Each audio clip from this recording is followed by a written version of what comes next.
This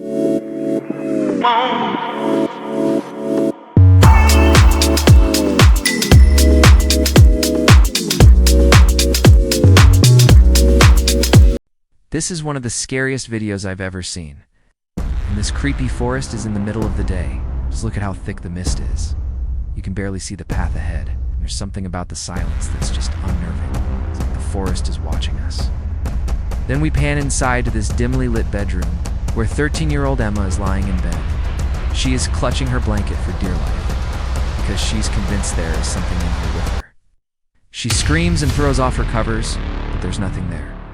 Just as she's about to call it a night, she sees a shadow slide across the floorboards just outside the frame of the door. She turns to see the doorknob start to turn on its own. And as she's laying there, she hears a bunch of creaks and groans from the hallway. Then a breeze comes in through the open window and makes the curtains dance. That's when she notices the shadows on the wall, moving way too fluidly for it to just be the wind. She sits up slowly, and then something brushes against her leg. Emma stares into a cracked mirror in the bathroom. Her face is pale, her eyes tired.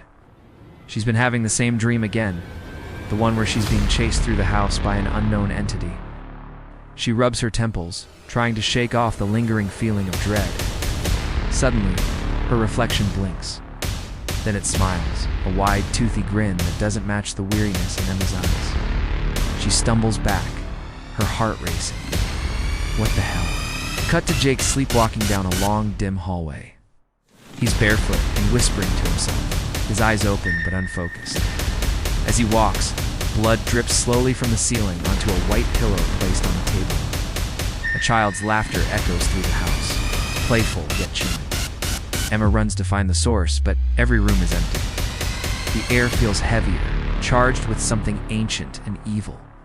She feels a cold breath on her neck. She turns, but there's nothing there. However, we see a flicker of a girl in old-fashioned clothes watching from the shadows. In a dusty attic, lit only by the flickering bulb light, Emma pulls an old diary from behind loose wall planks. The pages are yellowed with age and filled with frantic handwriting. As she flips through it, the wind outside the window howls. One line in particular glows faintly in the dim light. She promised me freedom. Suddenly, glimpses of a young girl in 1920s clothing flash before Emma's eyes. She's screaming silently behind the locked door. Back in the present, Emma walks cautiously through the house, drawn to the music box on her dresser. It begins to play a haunting melody on its own. The ghost girl appears again, this time in a hallway mirror. She's staring at Emma with wide, pleading eyes. "Who are you?" Emma whispers. The mirror fogs up, revealing a single word scratched into it. "Remember?" With the F, chaos erupts.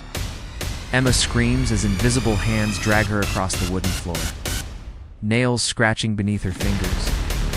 Jake levitates midair, his body rigid, eyes glowing white. Thunder cracks outside as rain hammers the windows. She runs back to the house, but the doors slam shut violently, locking her inside. She dives into the bathtub, trying to hide, but the water turns black and pulls her under. A skeletal hand grabs her ankle underwater. She breaks free and gasps for air. Emma runs through a haunted forest, branches clawing her, shadows chasing her, twisting shapes that move unnaturally fast. Back in the hallway, the ghost girl appears again, this time closer. She whispers directly into Emma's ear, "Free me." Emma collapses on the floor, sobbing, surrounded by voices that aren't hers. "What?"